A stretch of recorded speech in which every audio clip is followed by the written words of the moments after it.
자, 상상해보세요. 당신이 어렵게 모은 1,000만 원이 있습니다. 그 돈을 어디에 투자할지 밤잠을 설쳐가며 고민했죠. 그리고 선물 거래라는 마법의 주문을 알게 됩니다. 적은 돈으로 수십 배의 수익을 낼 수 있다. 이 달콤한 속삭임에 당신은 1,000만 원을 넣었습니다. 결과는요? 며칠 뒤 1,000만 원이 증발하고 거기에 7,000만 원의 빚까지 지게 됩니다. 750만 원을 넣었다가 5,000만 원 빚을 진 사람, 3,000만 원을 넣었다가 2억 원의 빚더미에 앉은 사람. 이건 소설 속 이야기가 아닙니다. 지금 이 순간에도 수많은 평범한 한국의 투자자들이 이 선물 시장이라는 거대한 블랙홀 속으로 뛰어들고 있습니다. 여러분은 아마 뉴스 하단에 흐르는 숫자들을 본 적이 있을 겁니다. 금 선물 2,000달러, 원유 선물 80달러. 대체 이게 무슨 숫자일까요? 현재 금값도 지금 석유 가격도 아닌데 말이죠.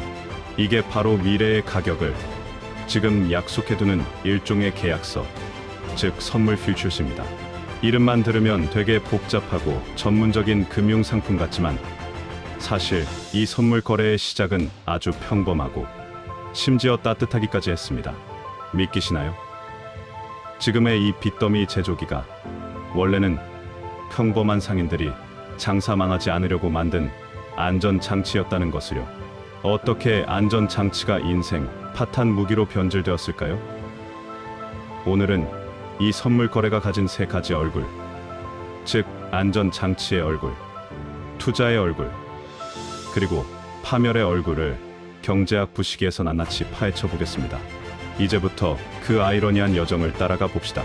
17세기 일본의 쌀 시장이든 19세기 미국 시카고의 곡물 시장이든 선물의 시작은 딱 하나였습니다. 농부와 상인들을 구원하기 위해서였죠. 자, 여기 김 사장이라는 분이 제빵 사업을 하고 있다고 가정해 봅시다. 빵 한 봉지를 7,000원에 팔아서 밀가루 원가 4,000원을 빼면 3,000원이 남는다고 치죠. 그런데 어느 날 세계적인 대형 전쟁이나 전염병 소식이 들려옵니다. 밀가루 값이 갑자기 4,000원에서 6,000원으로 폭등할 것 같다는 뉴스도 같이 터져 나오죠. 김 사장님은 심각한 고민에 빠집니다. 원가가 6,000원이 되면 빵을 팔아도 남는 게 1,000원밖에 없거나 아예 적자가 날 수도 있거든요. 그렇다고 빵값을 갑자기 껑충 올리면 손님들이 모두 동네 다른 빵집으로 가버릴 겁니다.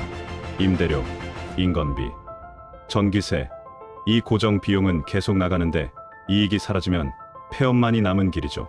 그래서 김 사장님은 결단을 내립니다. 밀가루 도매상에게 전화를 걸어 이렇게 제안하죠. 사장님, 제가 1년 동안 매달 밀가루 100포대씩 살 건데요. 지금 가격인 4,000원에 미리 고정해 주시면 안 될까요?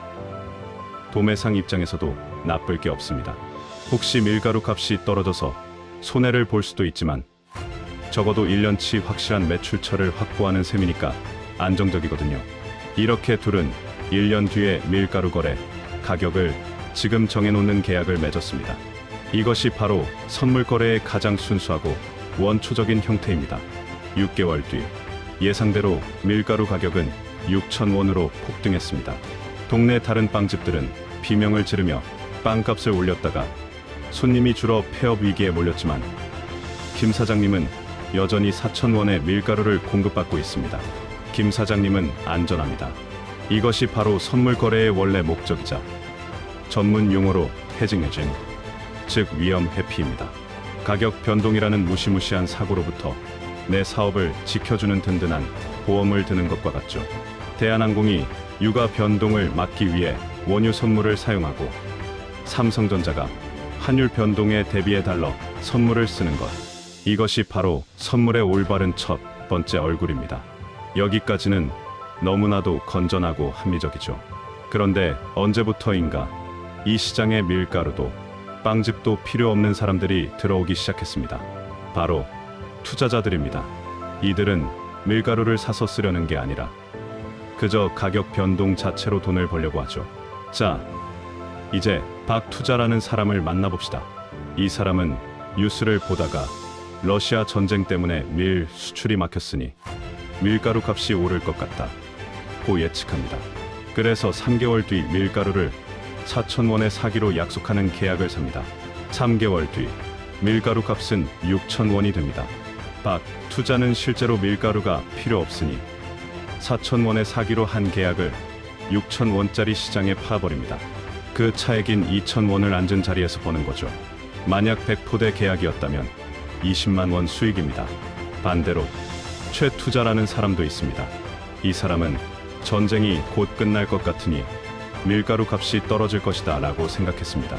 그래서 3개월 뒤 밀가루를 4,000원에 팔기로 약속하는 계약을 맺습니다. 예상대로 전쟁이 끝나고 밀가루 값이 3,000원으로 떨어지자 최투자는 시장에서 3,000원의 밀가루를 사서 4,000원에 팔기로 한 계약대로 넘깁니다. 차액인 1,000원을 버는 거죠.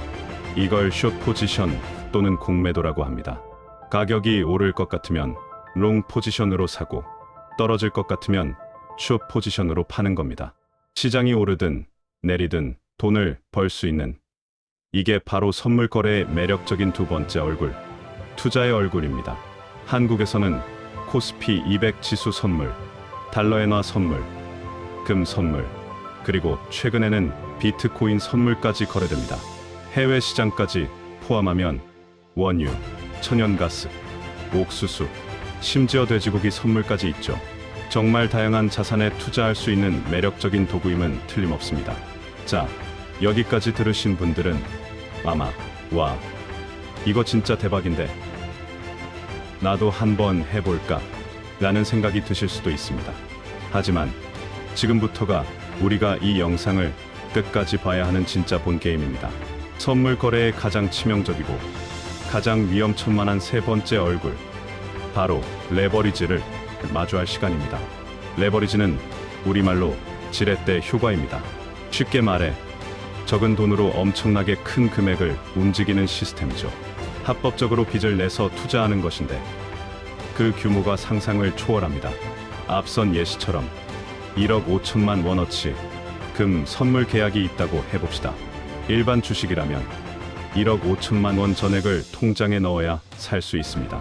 하지만 선물은요, 보통 계약 금액의 5%에서 10% 정도만 있으면 됩니다.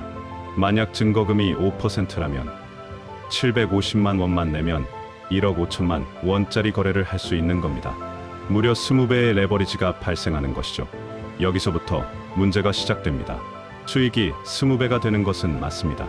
금 가격이 10% 오르면 1억 5천만 원의 10%인 1,500만 원을 버는 것이고, 내가 넣은 돈 750만 원 대비 수익률은 무려 200%가 됩니다. 하루 만에 투자금이 3배가 될 수 있다는 겁니다. 정말 달콤하죠. 하지만 지렛대는 양날의 검입니다. 1,500만 원을 벌 수 있다면 반대로 1,500만 원을 잃을 수도 있다는 뜻이죠. 만약 금 가격이 10% 하락하면 어떻게 될까요? 1,500만 원 손실입니다. 내가 넣은 돈 750만 원은 순식간에 증발하고 모자란 750만 원은 증권사에 갚아야 할 빚으로 남게 됩니다. 통장에 돈이 전부 사라진 것도 모자라 추가로 빚까지 지는 겁니다. 에이, 설마 그렇게까지 하루아침에 일이 벌어지겠어? 라고 생각하시나요? 여러분의 생각보다 시장은 훨씬 빠르고 훨씬 무섭습니다. 만약 금 가격이 고작 36%만 떨어져도 어떻게 될까요? 1억 5천만 원의 36%면 5,400만 원 손실입니다. 750만 원 투자해서 원금 다 날리고 5,400만 원의 빚을 지는 겁니다. 여러분의 원금의 7배가 넘는 빚이죠. 정말 어처구니가 없죠. 증권사는 이렇게 손실이 커지면 마진콜 마진 컬이라는 걸 보냅니다. 당신 계좌의 증거금이 위험 수준까지 떨어졌으니 지금 당장 돈을 더 넣으세요. 그렇지 않으면 강제로 계약을 청산하겠습니다. 라는 경고장입니다. 보통 내가 넣은 증거금의 70에서 80% 정도 손실이 나면 마진콜이 옵니다. 이 순간 투자자들은 극심한 패닉에 빠집니다. 조금만 더 버티면 가격이 회복될 거야 라는 헛된 희망에 매달려 신용카드 현금 서비스, 마이너스 통장, 심지어 전세 보증금까지 빼서 추가로 돈을 넣습니다. 하지만 선물 시장은 그 조금만 더를 허용하지 않습니다. 손실은 눈덩이처럼 불어나고 결국 증권사는 가장 불리한 가격에 그 계약을 강제로 팔아치웁니다. 이것이 바로 파산으로 가는 지름길입니다. 실제로 이런 지옥 같은 일이 벌어졌던 사례를 들어보겠습니다. 2020년 3월 코로나 팬데믹이 터졌을 때를 기억하시나요? 전 세계가 멈추자 원유 수요가 급감했습니다. 그런데 원유는 계속 생산되죠. 비행기도 안 뜨고 차도 안 다니니 원유를 쓸 데가 없었고 결국 원유를 저장할 창고가 모두 꽉 차버렸습니다. 역사상 처음으로 원유 가격이 마이너스까지 가는 사태가 벌어졌습니다. 원유를 가져가면서 돈을 주는 스탈린그라드 싸대기 갈길 정도의 말도 안 되는 아파트 지옥이 펼쳐진 겁니다. 그날 원유 선물을 들고 있던 한국의 개인 투자자들은 어떻게 됐을까요? 지옥이 따로 없었습니다. 어떤 분은 3천만 원 넣었다가 원금의 600%가 넘는 2억 원의 빚을 졌다고 하더라고요. 레버리지가 20배였는데 원유 가격이 폭락하면서 원금 3천만 원이 단 하루도 안 돼서 2억 원의 빚으로 뒤바뀌었습니다. 또 2011년에는 은 선물 가격이 며칠 만에 30% 넘게 폭락하면서 수천 명의 투자자들이 한순간에 파산했습니다. 은값은 무조건 오른다는 믿음으로 1억 원을 넣었던 분이 5억 원 빚을 지고 이 시장을 떠나야 했습니다. 자, 왜 이런 시장에서 일반인들이 돈을 벌기 힘들까요? 바로 제로섬 게임의 냉혹한 법칙 때문입니다. 주식은 회사가 성장하면 모두가 이길 수 있습니다. 내가 100만 원 벌 때 옆 사람도 100만 원을 벌 수 있죠. 하지만 선물은 다릅니다.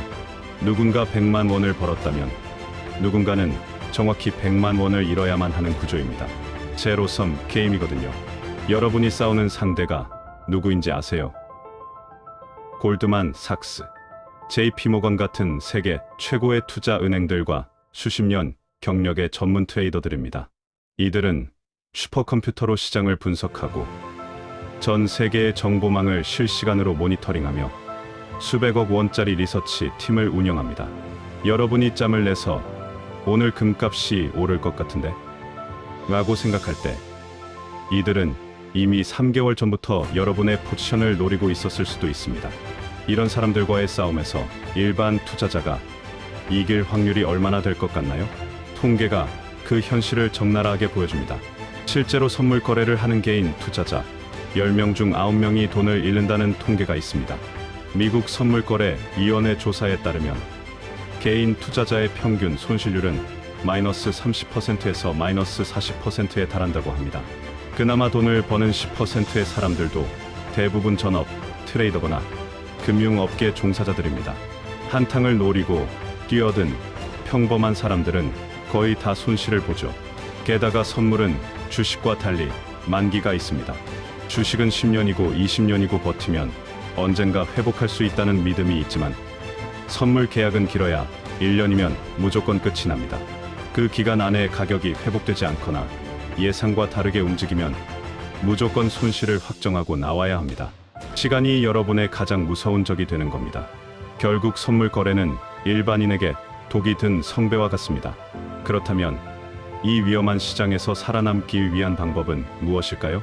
첫째, 절대로 생활비를 건드리면 안 됩니다. 이 돈을 잃어도 당장 다음 달 월세에 지장 없는 인생의 존폐가 걸리지 않은 돈으로만 해야 합니다. 생활비로 하면 감정 조절이 불가능하고 패닉에 빠져 파산으로 향하는 버튼을 누르게 될 겁니다. 둘째, 레버리지를 최소화해야 합니다. 선물은 5% 증거금만 넣어도 되지만 1억짜리 계약을 할 거면 500만 원만 넣지 말고 5천만 원을 넣어서 레버리지를 2배 정도로 낮추는 겁니다. 수익률은 낮아지지만 파산할 확률은 극단적으로 낮아집니다. 셋째, 손절매 라인을 미리 정하고 절대 지켜야 합니다. 10% 손실이 나면 무조건 나온다고 정했으면 10%가 되는 순간 미련 없이 나와야 합니다. 조금만 더 기다리면 이라는 생각이 바로 파산으로 가는 지름길입니다. 전설적인 트레이더들이 가장 중요하게 강조하는 것이 바로 손절매입니다. 넷째, 빌려서 하지 마세요. 선물 자체가 레버리지인데 거기에 또 신용카드 현금 서비스나 대출을 받아서 하면 그것은 나락행 고속 열차를 타는 행위나 다름없습니다. 선물 거래는 분명히 좋은 도구입니다. 기업들에게는 생존을 위한 위험 관리 도구이고 극소수 전문가들에게는 정교한 투자 수단이 될 수 있습니다. 하지만 워렌 버핏조차 선물 투기를 대량 살상 무기라고 표현한 적이 있습니다. 여러분이 뉴스에서 금값 상승 소식을 봤다고 해서 나도 한번 해볼까? 라고 가볍게 생각할 때 그곳은 이미 전 세계 최고 기관 투자자들과 트레이더들이 피를 흘리며 싸우는 전쟁터입니다. 거기에 무작정 뛰어들면 여러분은 그저 총알바지가 될 뿐입니다. 선물은 알면 알수록 무서운 겁니다. 모르고 하는 건 도박이지만 알고 해도 위험한 게 바로 이 선물 시장입니다. 여러분의 소중한 자산 꼭 안전하게 지키시길 바랍니다.